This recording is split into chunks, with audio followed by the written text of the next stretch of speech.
Alhamdulillah, yang penting sehat walafiat. Oh, Climate action. climate action. Halo, para sahabat Sabot. Selamat malam Om. Oh iya, Kita ketemu lagi di obrolan Sabot. iya kita ketemu lagi nih Ya. dan selamat pagi. Mudah-mudahan puasanya pada lancar sesuai dengan hukumnya gitu ya. Dan mudah-mudahan mendapat ridha Allah. Amin. Om, kita bahas apa ini Om? Buku. Buku. Buku Ya, Om ini Om, buku. ya, jadi ilmuwan ini menulis buku. Kan kita kemarin tuh udah eh ya dari mulai tayangan pertama kita dipicu oleh inilah ya tayangan ini yang kita angkat di eh, seri pertama dan kita masuk ke agak ngalor ngidul nih memang climate action ini ngebahas tentang case-nya pembakaran hutan kan, tapi memang kaitannya dengan kelestarian hutan. Kemudian di sini tanda bahaya, di sini serem. Ini ada subscriber yang serem juga ya, ke Antartika seperti itu sudah berubah ininya ya, ekosistemnya. Itu yang selalu juga dikontrol sama Mas Butet kan. Nah, tapi di sini ada berita bagus karena katanya bisa di reverse. Adalah kita ceritakan beberapa tipsnya di sini. Tapi itu akan terjadi likely teknologinya ditemukan di atas 2050 katanya. Pada saat kita udah di atas 2,5 derajat ya kenaikan globalnya. Katanya. Ngangkat dosa-dosa lama pengalihan hutan jadi kelapa sawit. Rupanya kita dicecer waktu di COP28. Nah ini dirinya sementara menerangkan dan waktu itu yang komen Mas Arnoto ya bener nggak sih kita segitunya sampai mau mengalihkan kembali ke hutan ini kan masalah ekonomi dan perut masyarakat Indonesia nih. Eh, challenge. Jadi memang ada kepentingan ekonomi tapi kita angkat gini karena kebetulan kemarin kan kita juga ngangkat perannya laut ya itu minimal 50% dan bisa jadi beberapa pihak bilang lebih besar daripada hutan. Nah, kalau saya angkat dari Sofia Kiani, dia bilang, yang di Amerika aja, itu emisi karbon Amerika itu diserap 15% eh, oleh hutan yang ada di Amerika. Jadi selebihnya itu hutan yang ada di luar ikut menyerap dan mungkin juga ada peran laut di situ ya. Kemudian di dunia ini ada 3 triliun pohon dan peran pohon itu vital dalam menyerap karbon. Jadi kalau di climate action sebelumnya kita lebih banyak ngomong dengan pohon, ya, pentingnya pohon, bahkan di alam manusia juga pohon. Tapi kan ada clue juga ternyata perannya laut dalam itu besar sekali. Nah, nah ini juga ada yang pertanyaan besar nih. Ada yang pendapat bahwa gas metan itu perannya lebih besar terhadap global warming dibanding CO2. Tapi oke lah. Tapi pada dasarnya yang diramein di PBB segala macam CO2. Ini menerangkan bagaimana mekanismenya pohon ya kita ikut. Trees consume atmospheric carbon through a chemical reaction called photosynthesis. This process uses energy from sunlight to convert water and carbon dioxide into oxygen and energy-storing carbohydrates. Plants then consume these carbohydrates in a reverse process called respiration, converting them to energy and releasing carbon back into the atmosphere. In trees, however, a large portion of that carbon isn't released and instead is stored as newly formed wood tissue. During their lifetimes, trees act as carbon vaults, and they continue to draw down carbon for as long as they grow. However, when a tree dies and decays, some of its carbon will be released back into the air. A significant amount of CO2 is stored in the soil, where it can remain for thousands of years. But eventually, that seeps back into the atmosphere. Nah, message-nya jadi bisa sampai ribuan tahun ketahan di tanah kan, dan dia kalau memang ada pohon dia menjadi lapisan-lapisan tisu, wood tisu itu kan, pohon kan berlapis-lapis tumbuhnya. Tapi kalau nggak ditanemin lagi, nah gitu cenderung balik lagi yang ketahan di tanah. Itu jadi makanya ini message-nya, makanya penghijauan itu penting. Jadi kalau pohon mati jangan dibiarin, harus dihijaukan lagi area itu Mm. katanya. Pemahaman umum dulu nih ya, efek rumah kaca yang kita ramein belakangan ini kan, sebetulnya itu fenomena alami yang membuat bumi kita ini cukup hangat untuk bisa ada kehidupan. Ya, jadi memang memang mekanismenya diciptakan oleh sama pencipta gitu. Jadi sebagian jebak gitu di sini untuk menghangatkan supaya kita cukup hangat untuk kita hidup. Ya, cuman karena berlebihan jadinya kenaikannya terus menerus, jadi panas banget ya itu. Tapi itu sebenarnya secara alami efek rumah kaca itu memang mekanisme untuk memungkinkan adanya kehidupan. Jadi mengendalikan jumlah CO2 di atmosfer itu penting untuk mengatur siklus global. Dan nah ini juga pesannya, gas metan itu perannya lebih besar loh terhadap perubahan iklim. Ini kita jadi berbagai pendapat kita lemparkan memang di tayangan ini, ya para ahli itu juga bersimpang siur ya ininya. Tapi balik lagi keadaan keseluruhan dunia secara ekonomi dampaknya apa itu ditulis di buku oleh ahli ini, dari dia orang India aslinya, dan dampaknya pada ekonomi. Jadi bukunya dia itu menganalisa khususnya Brazil, Afrika Selatan, India, dan Tiongkok dalam tatanan iklim internasional. Intinya dia bilang eh, global warming itu diawali sejak zaman kolonialisme dan industrialisasi ya, tapi laporannya dia didukung oleh IPCC, ini panel antar pemerintah untuk tentang climate, tentang perubahan iklim. Intinya Cina dan India menghadapi ancaman degradasi ekologi, termasuk cakupannya adalah kelangkaan pangan, air, pergeseran pertanian, dan bahaya kesehatan, dampak kesehatan. Itu semuanya karena perubahan iklim. Jadi eh, ya, kalau mau tahu lebih detail, baca bukunya dia. Ini kita semua intisarinya kan ada YouTube videonya juga, ada interview dengan dia juga. eh Ya itu message-nya dia. Jadi intinya global warming ini is real, bukan Mm. bukan seperti beberapa orang bilang ada yang nggak percaya gitu ya. Jadi nah buktinya Bukan propaganda politis. bukan propaganda politis. Nah, Eh, sorry gimana? Om, kalau saya lihat data tahun 2023, 2022 itu India dan Cina salah satu penyalur ekspor beras terbesar di dunia.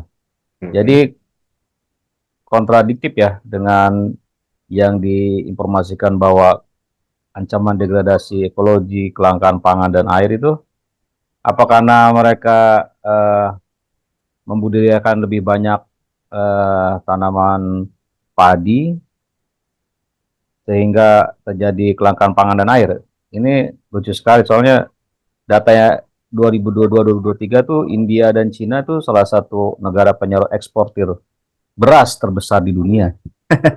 Seluruh dunia, bahkan saya dapat cerita dari teman di Amerika, beras itu lebih murah dari kentang dari ini, sehingga mereka kalau taraf ekonominya turun mereka cenderung beli beras, walaupun diimpor dari Cina dan India masih lebih murah katanya. Ya.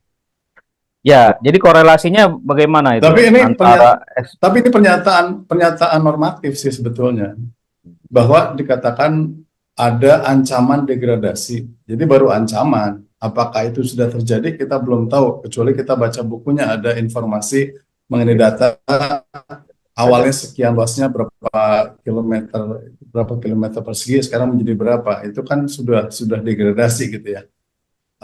Berkaitan dengan kenapa mereka menjadi eksportir, yang dia bilang kelangkaan pangan dan air karena ada industrialisasi ikut di situ, kemungkinan besarnya seperti itu. Karena umumnya begitu ada pergeseran dari pertanian pengen maju harus disupport dengan industri pertanian juga gitu. Nah, Ya, industri pertanian ini kan juga membutuhkan lahan, membutuhkan air dan lain sebagainya. Yang mana itu bisa saja kemudian mendegradasi jumlah luasan daripada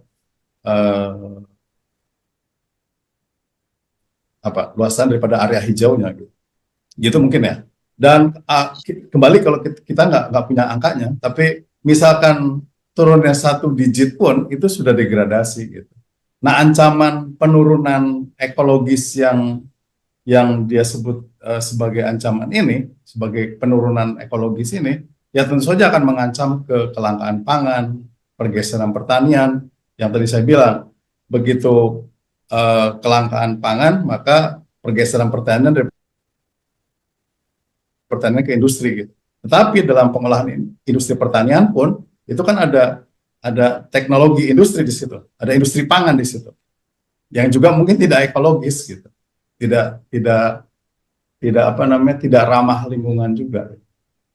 mungkin kaitannya dengan yang di climate action sebelumnya juga ada kita angkat cuplikan yang urutan negara-negara penghasil karbon, emisi karbon terbesar. Indonesia kalau nggak salah masuk nomor 9 di situ. Tapi Cina dan India itu termasuk yang top. Kalau nggak salah di 3 besar itu ada Amerika, Cina, dan India itu nomor 4 atau nomor 5. Dia melihatnya dari situ. Jadi Ya. eh, ya kalau mereka tidak merubah sumber energinya secara cepat dan mereka terus-menerus menjadi emiten karbon yang besar, ya mereka sendiri jadi korban. Artinya ekologi mereka sendiri juga terganggu. Mungkin dari situ, tapi intinya memang harus baca lebih detail sih. Ini kan cuma high level message yang memicu orang-orang untuk mendalami lagi kalau bagi yang senang mendalami ya. Dan ini adalah tayangan selipan sebetulnya sebelum jilid 2 Ya, dengan tapi ini seperti yang tadi saya katakan, Om, ini pernyataan normatif gitu. Begitu ada perubahan iklim ke arah yang tidak suportif gitu ya terhadap kehidupan ekologis, maka pasti akan ada ancaman degradasi ekologis kan gitu. ya. Dan Nah, sementara seperti yang tadi Om Iwan katakan, secara alamiah efek rumah kaca itu memang terjadi secara alamiah gitu ya, untuk menghangatkan kita. Tapi kalau sudah berlebihan kan menjadi tidak baik. Nah, iya, menjadi tidak baik ini kan salah satunya adalah perubahan iklim. iya, Nah, kalau perubahan iklimnya ini menjadi ekstrim, seperti yang sekarang terjadi ini di Indonesia misalkan, itu terjadi ini gitu. Ancaman ini tidak hanya ancaman, tapi sudah terjadi. Kayak misalkan harga cabai sekarang 100.000 gitu. Itu sebuah ancaman kelangkaan pangan gitu. Beras sekarang naik harganya, langka juga gitu. ya. Kalau itu sih faktor Kayak gitu. ekonomi kali. Itu urusan supply dan demand tuh kayaknya tuh. Dan serikat Yes, tapi harganya memang jadi mahal banget gitu. semua suka naik. Heeh. Nah, Anyway, ya mungkin seperti itu. Gitu eh, mungkin Om Sarir ya. Atau Om Om Sarir punya pendapat lain? punya pendapat Om. Monggo. Ya, em, masih menyimak sih, soalnya perlu didalami lagi ya. Karena Iya, kan yang di apa namanya yang difokuskan ya itu Cina dan India. Nah, tadi ancaman degradasi ekologi, kelangkaan pangan dan air, pergeseran pertanian, bahaya kesehatan ya, nah, itu perlu di apa namanya dianalisa lagi sih. Apa benar Iya. karena salah satunya tadi yang setelah saya uraikan, Cina dan India salah satu eksportir beras. Apakah karena terjadi pergeseran pertanian dari yang mungkin non padi menjadi padi atau seperti apa? Tapi kenyataannya kan kalau lihat data mungkin Cina dan India tidak mengalami kelangkaan bahan pokok mereka kan. Di selain mereka eksportir beras, tapi kalau kita lihat berita tidak ada kelangkaan bahan pangan bukan begitu Om? Iya, Ada Ya, berita nggak? saat ya ini betul. mereka nggak ngalamin kelangkaan. Ini kan normatif yang disampaikan ini Ya, satu saat bisa terjadi, dia bilang kan, datanya dan berapa tahun itu kan mungkin mesti baca bukunya. Dan Mm-mm. logis juga kalau Cina memang mereka kan makan beras pada dasarnya ya, dengan jumlah produk yang paling gede. Yang saya salut tuh India, jadi mereka dengan sadar mengembangkan pertanian padi. Di sisi lain, sebetulnya penduduk mereka itu kan makan berasnya mungkin nggak nyampe 50%. kalau dari informasi justru India belajar dari Indonesia tuh waktu zamannya swasembada berasnya Pak Harto. Pak Harta. Ya benar benar benar. Tapi basis makanan mereka sebetulnya setahu saya sih lebih dari 50% itu berbasis gandum. Ya Raffi. Ya makanya jadi kita kan melihatnya di satu sisi mereka mengekspor beras dengan adanya mungkin intensifikasi atau diversifikasi pertanian, tapi mereka tidak kekurangan bahan pangan utama mereka, gandum. Nah itu kan Tuh. sesuatu yang bagaimana ya? Berarti mereka mampu mendiversifikasikan lahan pertanian mereka antara bahan pokok mereka dengan teknologi pertanian menghasilkan padi yang bagus bisa diekspor hasil pertaniannya beras ke seluruh dunia termasuk ke Indonesia gitu kan.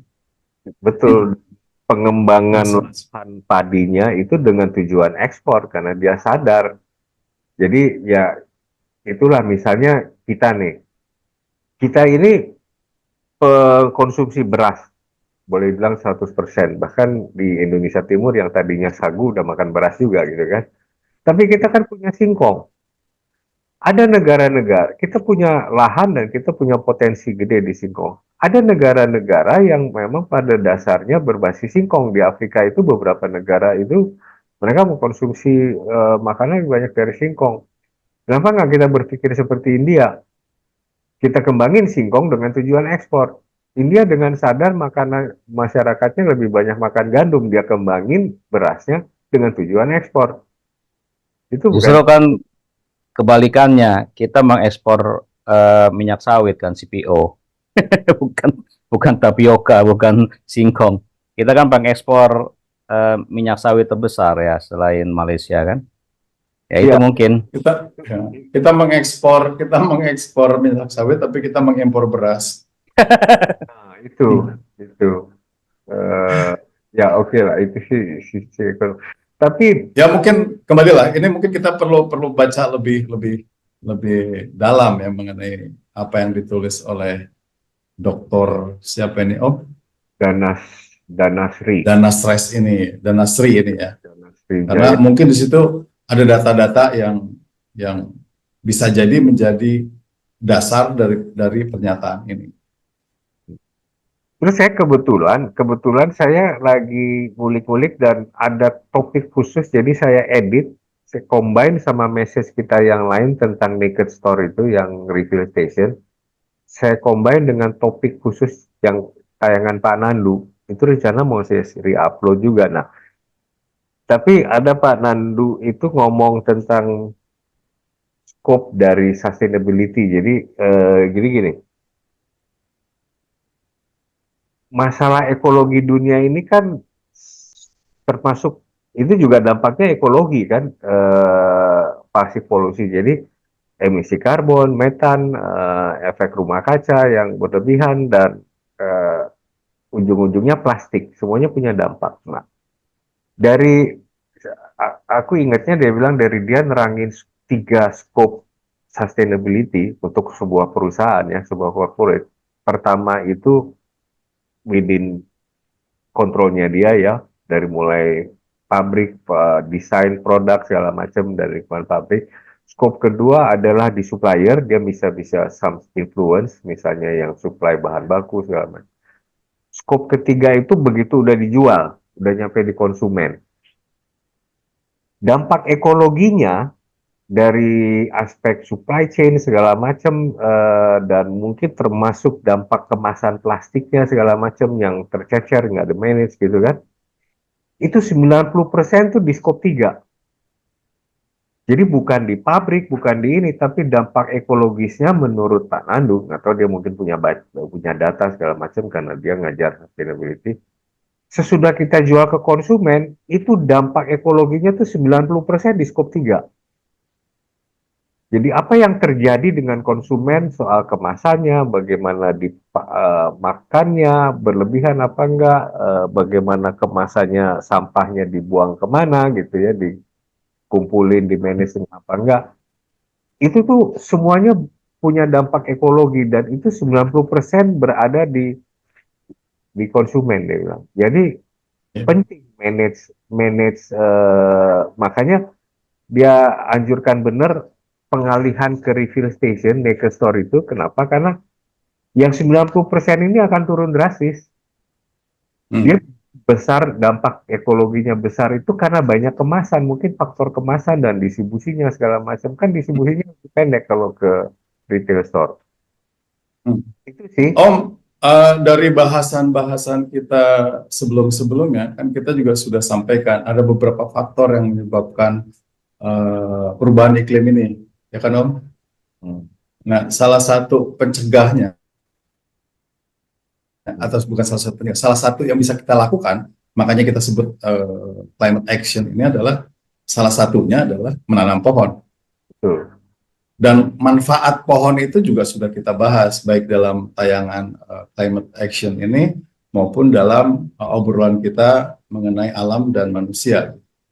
Itu sudah ada semua kita bahas. Nanti bisa dikasih Om ininya, linknya mengenai obrolan manfaat pohon. Bagaimana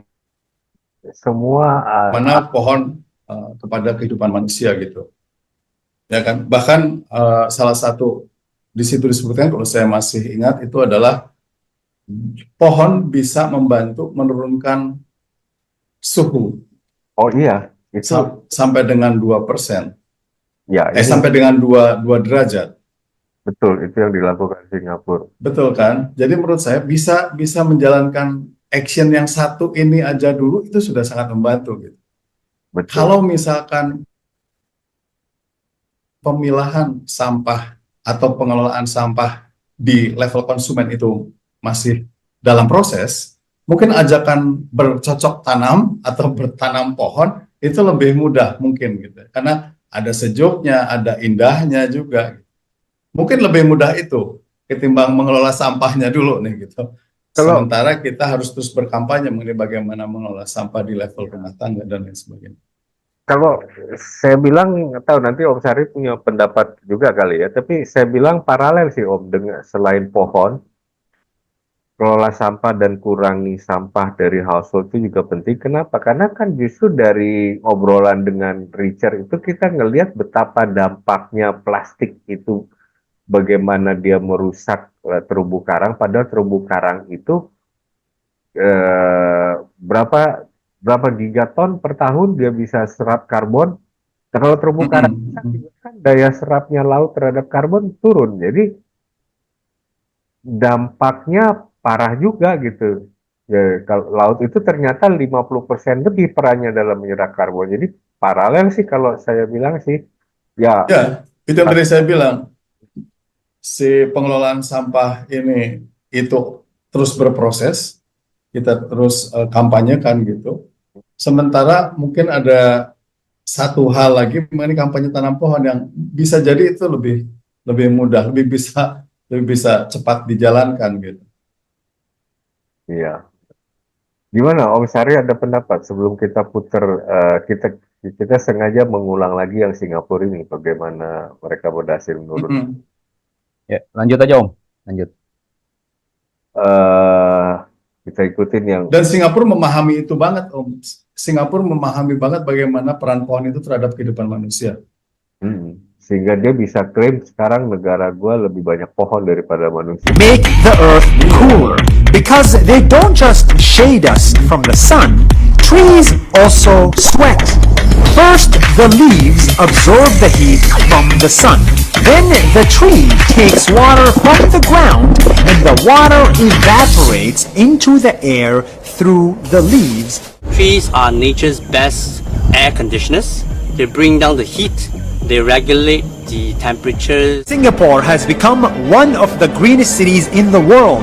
It has more trees than humans. Reduce temperatures by about 2 degrees, 2 Celsius degrees. And in this humid and hot country, 2 degrees can make a big difference.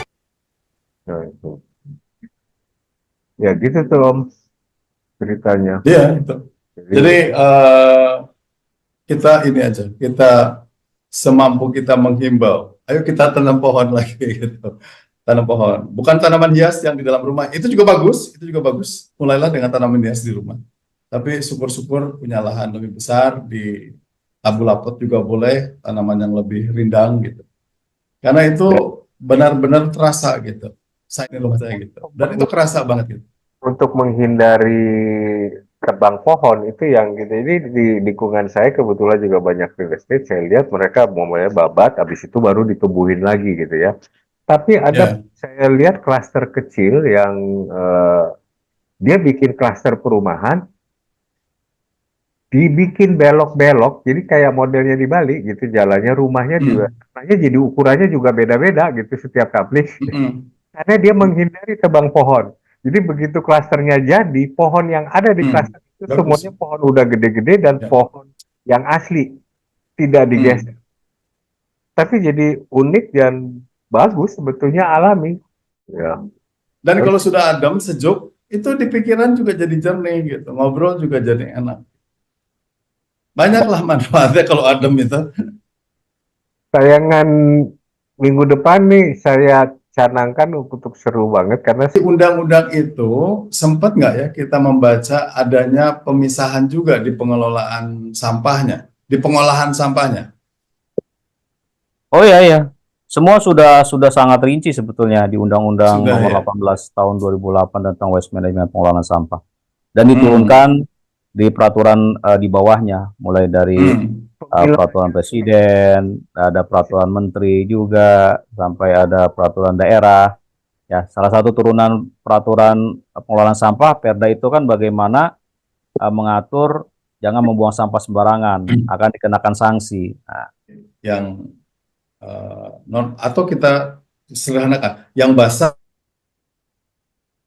dan yang kering gitu lah. Yang kering itu yang bisa kita tunggu sampai pengambilan sampah berikutnya oleh petugas sampah. Kalau yang basah ini kan harus kita kelola nih, entah itu untuk pembuatan maggot misalkan. Kalau di saya kebetulan saya jadikan pupuk, jadi yang basah itu selalu menjadi pupuk, yang kering ini walaupun 3 hari 4 hari tidak diambil nggak masalah karena dia kering gitu. Nah, masalahnya seperti yang sering kita lihat dan kita alami juga di lingkungan kita, bak sampahnya tetap satu gitu. ya itu yang iya. Richard usul Kan gitu ya. Si truk sampahnya ini cuma satu gitu. Jadi Ya, walaupun karena- bisa di truk sampahnya bersatu. Karena masih open dumping, jadi kita pisah-pisah, ngumpul di bak sampah, kirimnya langsung ke TPA. Harusnya kan berjenjang. Jadi dari masyarakat, ada 3R di situ, dibantu oleh bank sampah. Bank sampah dipilah-pilah mana yang ekonomis, non ekonomis, organik, anorganik. Nah, nanti diproses di TPST 3R yang non ekonomis, yang tidak bisa diolah lagi, yang organik juga yang memang ternyata belum bisa diolah. Nah, itulah dikembalikan ke TPA. Sebetulnya kan TPA tempat permosian akhir, bukan tempat pembuangan akhir. Jadi Ya, TPA itu adalah final sampah itu, bagaimana sampah itu terakhir, bukan sebagai tempat pembuangan akhir. Iya. Sehingga jangan sampai terjadi gunungan sampah kan, seperti kita ketahui banyak TPA-TPA yang overload dan kelebihan. overload Ya, seperti nggak terjadi prosesnya kan, berarti terjadi penumpukan. Nah, Ya. soal yang terpisah antara sampah kering, saya juga berpendapat yang basah itu harus tertutup, nggak boleh bak terbuka. Ini obrolan sampah menarik banget. Mungkin kita suatu saat kita angkat lagi bagaimana kita ngobrol mengenai pengelolaan dan pengolahan Oke. sampah. Ya, Om, untuk obrolan Oke. Sampai ketemu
Nah, kategorinya disebutin nggak Om? Ada berapa kategori pemilahan sampah? Oh ya, ya. Ada. Nanti kita bisa kulik lah.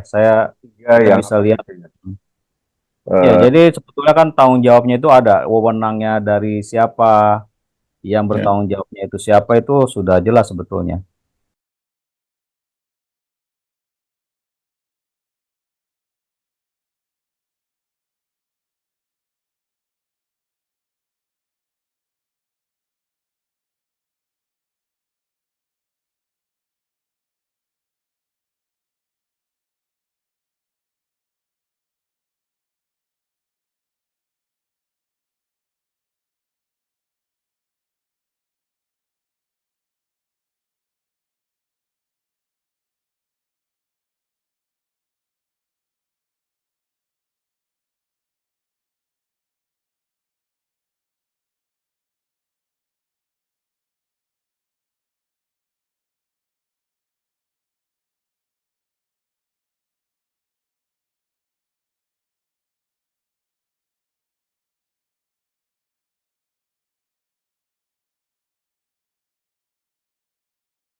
saya angkat, saya bikin teaser, saya bahkan upload di media yang cuplikan omongnya Richard bahwa ini penanganan sampah yang saat ini masih primitif, ya. Dia sebutnya primitif.